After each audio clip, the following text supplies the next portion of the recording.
All right. Hi, everyone. My name is Gilles on the many communities we have on GitHub on the mailing list. And yes, this talk is gonna be a lot more, a lot lighter than what we had in the beginning. Everyone showcased so many wonderful things they're doing with Liquid Soap.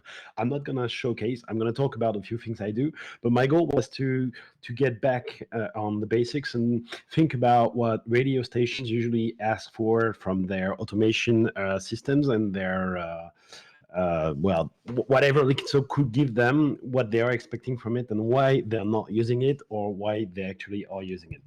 So yeah, if you're expecting like something as high end as whatever John told us about, or even David, which all this was amazing. And before I start, thanks everyone to have for everyone who showed up here. It's really great to have the community for the first time doing something all together and presenting whatever you're doing with it. And thanks, Romain. David and Samuel for like making this tool something so amazing. All right, so yeah, I'm not a developer and I'm not really DJ, mixer, whatever. I'm an IT consultant. That's my day job, but I'm also a musician. I play the trumpet. That's one of the link I have with our beloved Romain. And I'm also a radio enthusiast because, well, I've been doing a lot of radio for a long time, like the web radio, the net radio thing. We've done a lot of it. So yeah, by day I'm the CEO of an IT company, and I do DevOps. I do multimedia stuff. I do Liquidsoap for money, and I try to make it so that we can contribute back at some point. I'm a very special annoying contributor to our Liquidsoap. So why I'm saying annoying is because I'm really bad at OCaml, which is the language used in Liquidsoap. So whenever I try to fiddle with it, usually ends badly. But as everyone said, we have a great support from mostly Romain and Sam. So, well, it's easier to get by when we have people that actually want to make things work. And I also annoy a lot developers at Icecast. I'm actually trying to push our friend there to release the new versions and stuff like that because, well, I think there are a few things that are not set right. So I'm trying to help the way I can, and that is not really by coding, but by knowing the developers and trying to be helpful in finding what we have to do. I'm also occasional radio host on non-liquid soap station or like more classical radio station, and and yeah, fréquence 3 is frequency 3, if you want to say it in English, is like one of the oldest net radio on the internet, and it's been around since like 2001. And when I came into when I started thinking about technological aspect of it, Liquidsoap was just getting started, and that's probably how Vincent Balbinus and Romain and other people met. That was kind of a long time ago. I don't remember precisely how things went around, but I started adding a few parts of Liquidsoap in the processing chain from Fréquence 3. And I also host on Jet FM, and I'm trying to push for open source tooling, but it's not so easy. So we use Liquidsoap, but behind the scene.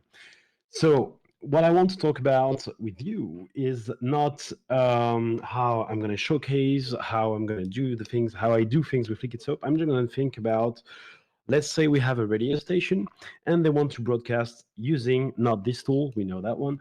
They want to broadcast using Liquidsoap, and so I tried to restrict my thinking around basic features that are really required, and we're gonna ask ourselves, and I'm gonna ask you guys, if someone wants to do want to do it as a workshop, we can actually make it work. Start from the beginning, like let's do it. If does it work? What doesn't? What is the problem? And what is expected from tools that do these things? So, and I'm quite happy. I was impressed overall by all the quality of the presentations before me, and so I'm quite happy because every different presentation of the broad subjects that were covered kind of were agreeing with what I'm going to say, I think. And so it's good because it means we all agree and somehow we can work, we might be able to work things out. So radio station usually want to have automation working, which is playing music automatically, obviously, and have a way to say how it's going to happen. They want things to be reliable. So that means that we don't want the stream to go down. We saw that with the guys at Radio France. Of course, you don't want the stream to stop. You don't want the music to stop. It has to go on and on. And so you need tools that will allow you to do that. Then there is scheduling. That's something interesting. I'm going to go back a little bit later about what I mean by this, but all radios, we saw the DJ shows that say, oh, I want this time zone to be playing at this time and this time zone to play then on the Burning Man radio, we wanted to play that DJ at that time or that kind of music at some point. So that's scheduling, and we heard about clock wheels, which is quite important. That's one of the way the radio broadcasts actually set up their shows. Then we want to be able to do live broadcasts. So that is, we can have playlists playing good music, but at some point we want some radio hosts to be able to speak live and or DJ do their show. So we need these kind of things. And then radio stations love to have their identity. I think that Sherry let us hear the nice jingle from KPIS, and I think that's good. All radio want to have their jingles there. They want to have an audio theme set up. I'm not sure about the English way to say that, but that's the color of the sound you want to make on air. And then the identity is also the sound processing. So that could be for technical reasons. You want to process the sound because you're going to stream over some special devices, or you're going to do FM and you can't actually uh, broadcast the same sound on both in both environments. So yeah, that's part of things that radio people just take for granted, and that if you don't provide them this kind of tooling, well, they're just not going to use your tool, and it's going to be harder to push and to have your tools do that work. And then the last one is really specific mostly to the net radios, but let's say every stations today probably is net radio. You actually have to probably get a website and make sure that people can listen to you, and then you have integration. But that's, I'm not going to talk a lot about this because this is most certainly out of scope when you think about Liquidsoap. But those were the points that usually when I work with be it customers or nonprofits or radio stations, they're like, we need this to be working. All right. So yeah, about automation and reliability, I'm going to go fast because everything was pretty much said before by the others. Liquidsoap is based on OCaml, and the way they wrote it, I must say, guys, kudos to you, is really usually insanely stable. I mean, because if you have external processes or if you have weird bugs, usually you can rely on Liquidsoap. And I can say that I used to have a very nicely secured server for radio work, and I'm pretty sure that I hit something like 3 years of uptime of actual active Liquidsoap streaming with playlists being updated, and I just forgot about it, and it was so outdated when I needed to to update it. I was like what I was thinking.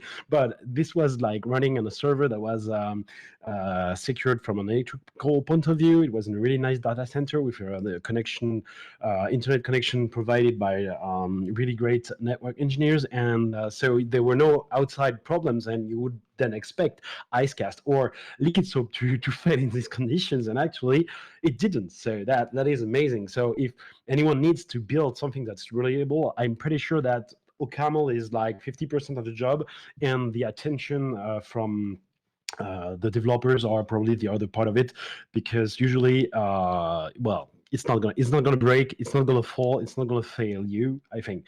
And then if the other guys, nobody really mentioned it, maybe Radio France guys said something about that, but that's something that's crazy, because most of the tools, when you deal with audio and with radio station works, well, they have backups because they know it's gonna fail. Well, it's gonna fail at some point. Obviously, everything fails, but yeah, you can rely on it, so that's good. Um, And then Liquidsoap has a lot in it for the automation. Like you can do probably whatever things you think you have in your mind, cleaning blanks, making sure the playlist is properly loaded and stuff like that. That's gonna be in there. There's not more to add there.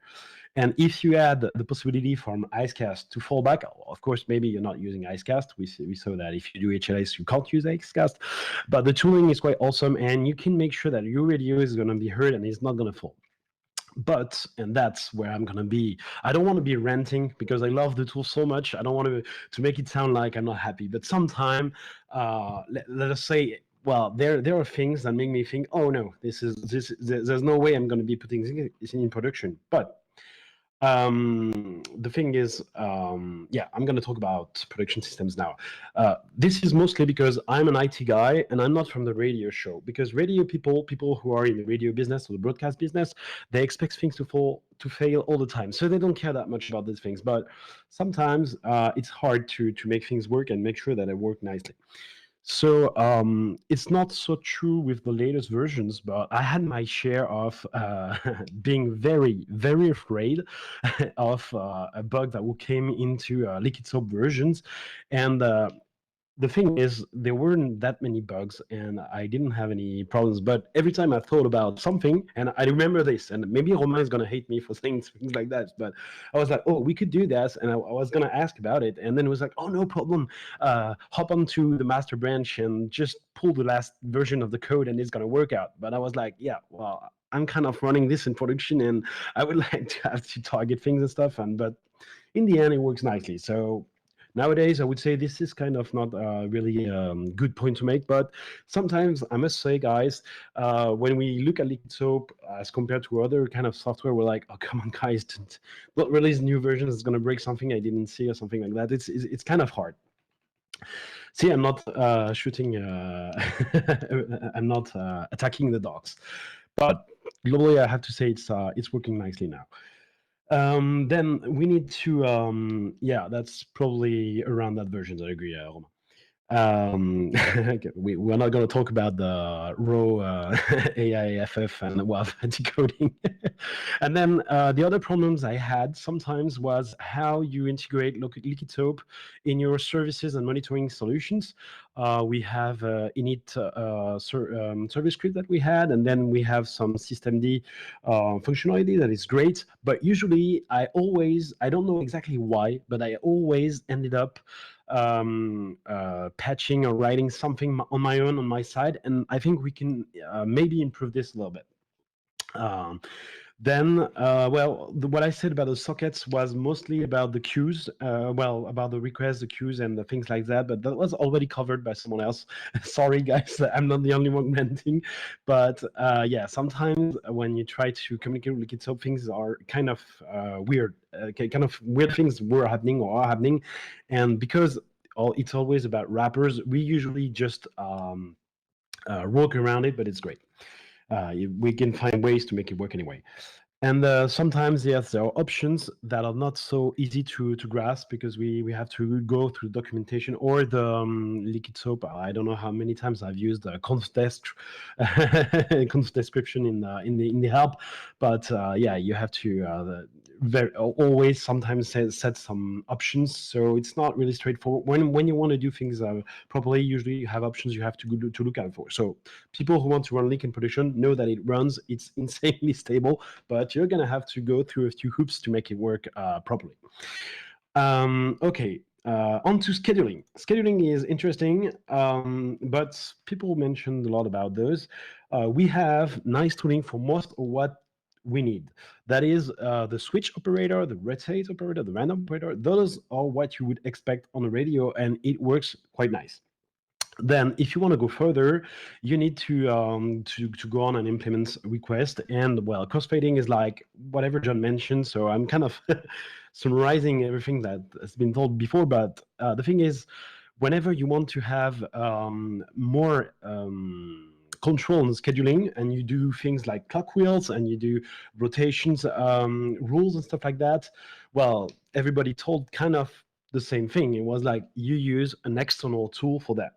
So I'm not sure Liquidsoap should do that, but I must say that every time I've had some scenarios, and I would say from people from the broadcast industry and the radio industry, because people in IT are just somehow happy with whatever tools Liquidsoap has in it. But if you want to go a little bit further, then you have to make sure you can avoid files repeating themselves. We can talk about ways to do that a little bit later. Set up playout rules. Say I want to have no, there's no way to two songs from this kind of category can play next to each other and stuff like that. And every time you want to do this, you have to actually you have to implement it outside of Leak. But maybe, and that's an open question, maybe that's because I'm so bad at Leak scripting writing or OCaml, and I should be able to do it in OCaml, but usually it's just very much simpler. And actually, you guys made it simple. I just called an external script and it deals with it, but still, I need something else to make it work. All right. Then stations need live broadcast. I won't talk too much about that because, well, we have a lot of inputs that allows us to plug in anything, be it a sound card, being a live hardware input for DJs. If we're not happy with whatever we have, we can use FFmpeg or just streamer that I didn't mention here. Well, all that is great. So no problem for that point. Then on to identity. So I told about jingles, and well, that's easy enough. I won't be saying anything bad about it. It's really easy to add your jingles in. But again, about the way you make sound crossfades and stuff like that, you have to be very careful. But usually, you are careful when you're a producer and you do your jingles. You know they have to cut really sharply so that they don't, add blanks on the radio and stuff like that. So, well, usually people who know how to do jingles usually they know how to make them work with Liquidsoap. Then sound processing. I'm going to talk a little bit about it, but well, that will have been called sound correcting. I'm going to talk about that, but Leak has some things in it that works. And that is, well, either the internal operators that work nicely, or you can just give it to some other tool, and that's quite recent, but no, maybe not. I say it's quite recent. The pipe operator. When did that come in, Romain? I don't know. Well, anyway, if you anyway about the station identity, if you want to get serious about sound processing, you're gonna have to do whatever things John did. He talked about it, but there are other options. You're gonna have to work on your library. You're gonna have to make sure all your files are correct, that they won't mess, they won't not play in Liquidsoap, they won't be played badly, and you're gonna have to make sure that you have your cues in, your cues out, and maybe the normalization, the replay gain in it. All right. And so that's going to be more work on your side, even though Liquidsoap has some tools for that as well. Okay, player and integration. So, well, I'm not gonna talk too much about it, but HLS and adaptive streaming is getting, is getting there. I don't like HLS because it's like really pushed hard by Apple, and I was thinking mostly about the adaptive aspect of it, and I was like, yeah, I'm not sure that's really essential. But in fact, actually, yeah, because you're fetching all these segments from HLS, yeah, you can have an always on stream and stuff. So that's great, and it's good that we have the option to generate HLS segments from Liquidsoap. Thanks again to the developers and the guys at Radiophone that probably made that happen a lot faster than it could have. Then when you need more formats, we saw that some people wanted to have some AAC, some people wanted to share to the external CDN, some people want MP3. Well, we have all that, and if we don't, let's just use FFmpeg and it's going to work out nice in the end.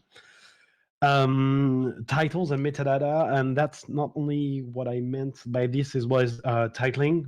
When you do a radio show, you have to make sure that you live, you know what's being played out, be it for displaying on your website or on your RDS, for those who know about FM, or because you legally have to know what you're playing because you're going to pay based on how many times you played that or that song. There's no real secret I'm saying here because the library is working nicely. You just have to be careful that you have everything. What we don't have, and I think I always have to build around, is the cover and the art. maybe we can make that a little bit more obvious if the covers for the CDs and for the songs are inside the metadata, or if we have outside tracks, maybe there might be room for improvement here. Oh yeah, the multiple themed outputs. What I mean by this is some radio want to have one show and they want to change how the show sounds for different regions. So that could be for advertisements. So saying like, I've got one main show and I encode it and I will add some specific things in there to switch whatever news or advertisement I'm setting for there. And people who do FM radio are usually very much used to do this. And that's I am kind of wrong here. I say it's not so easy. Yes, it's easy to do this kind of thing with Liquidsoap, but you need it before to encode the same things over and over, and it will take you more CPU and stuff. So it could be annoying if you have a lot of different themes, like if you have 100 different streams, because it's based on the country or on the city you're in and stuff like that. And I've been doing things with Liquidsoap, and usually you have to throw more CPU at it, and it can get massive. All right. Now, well, we can talk for a bit. So I'm going to be taking questions. I don't know how late I am. I might be a bit too late for that. What do you guys think about what I just said? Like maybe guys from Liquidsoap want to say for something and say I'm an asshole for telling them all that. Maybe some people would say I'm missing some points. Maybe some want to agree with me. I don't know. Can we just talk for like a few minutes? Or everybody's gone to sleep. Yeah. We can't hear you, Romain. I can hear you, yeah. Oh, there you are.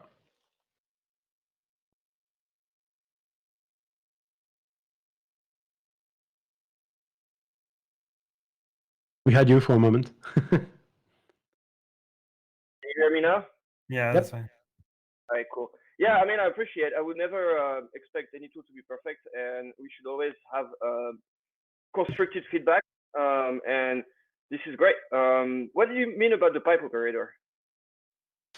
I don't remember when it got included, because I remember I had to hack around what we didn't have because we didn't have it in the beginning, or I had to hack for the metadata or something like that. But you corrected that, so, but I'm not sure when that happened. No, it's really annoying. So the problem we have is that when we pipe data through a process, there is going to be an internal buffer in that process. So we don't really know what comes out in relation to what comes in, and we want to be able to plug back the metadata at the right time. So the first approach we did is that we shut down the whole program on each metadata. And if the program is compliant, it's great because we flush everything. We know it's exactly the right time. But StereoTool doesn't work this way. So what we've implemented is a workaround when you can define a fixed delay, and we're going to replay the metadata after that delay. So if you know, like you have about 10-second processing time on StereoTool, then you can replay the metadata 10 seconds later and hopefully get them in time. And I'm pretty sure like most of the time people who use the pipe operator use it to that tool. So yeah, you cornered it quite nicely. Yeah. I can respond to another thing you mentioned, which is the scheduling. I know it's a feature that's been needed and asked regularly. It's always, for me, it's always a trade-off between keeping a minimal set of tools and providing very specialized things. And I just haven't found a convincing way to find a compromise here that would allow us to bring more scheduling into the tool set. Well, I think anyway, now everybody that deals with it knows that when they have to get more serious about it, they just switch to request and they use an external program to deal with the scheduling. But that's just a serious question I ask, because whatever tools, well, we can talk list the tools. We had a lot of today that were mentioned, but a lot of tools are actually quite good at doing this. But I wonder, like, do we want this? Is it easy enough? Well, you seem to say that it's like probably not worth it. But I don't know. Maybe it's better to just leave that out of Liquidsoap. I don't know. Yeah. Well. So Well, anyway, because of all the presentation during the day, like, yeah, everyone was kind of mentioning what they were doing with it, and that's basically it. So I don't know how many people are actually still listening and interested in it, but I could go on with the workshop. But the workshop is really going to be a tutorial about how to set up whatever we talked about and try to go as far as we can, making it happen and making sure we don't do mistakes and making sure we underline whatever tools we might need more than that. But obviously for the basis, everything is covered.